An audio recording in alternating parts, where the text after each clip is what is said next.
اچھا خیال یا اچھا کام قلب کو بلیدہ، جذبات کو رنگین اور خیالات کو بلند کر دیتا ہے۔ ذمہ داری ختم ہو جائے تو کمزوری سے مغلوب ہو جانا کوئی مذائقے کی بات نہیں۔ موت کا تصور کبھی کبھی ماضی کے مدھم نقوش کو بہت زیادہ نمایاں کر دیتا ہے، اتنا نمایاں گویا ان میں از سر نو زندگی ڈال دی گئی ہے۔ صحیح اور سچا راستہ دریافت کرنے اور اس پر چلنے میں تو ممکن ہے وقت ہو، لیکن صحیح اور سچا آدمی آسانی سے پہچانا جاتا ہے۔ مصلحت اندیشی اچھی چیز ہے، لیکن مصلحت پرستی تنزل کی جڑ ہے۔ جس اعتقاد پر عمل کا جامہ ٹھیک نہ آئے وہ اعتقاد نہیں، ذہنی طائش یا گمراہی ہے۔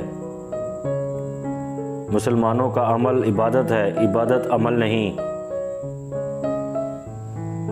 دنیا کی بھلی یا بری باتیں دنیا کے بھلے یا برے لوگوں سے ثابت ہوتی ہوں یا نہیں، سمجھ میں اسی طرح آتی ہیں۔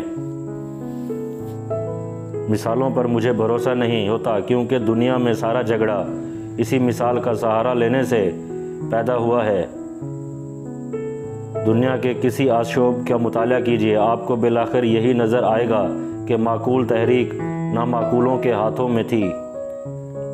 دنیا کی نجات دولت کی مساوی تقسیم پر نہیں ہے، بلکہ محنت اور قابلیت کے صحیح احساس و تنظیم پر ہے۔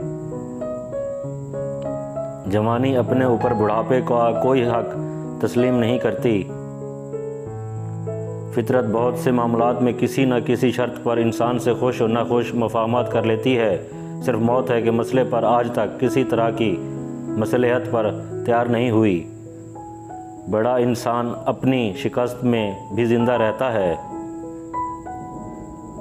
سیرت کا حسن دنیا کے تمام دوسرے حسن سے افضل ہے، یہ بات جتنی سچی اور پکی ہے، افسوس ہے کہ اتنی دیر میں اور کبھی کبھی وقت نکل جانے پر اس کا احساس اور یقین ہوتا ہے۔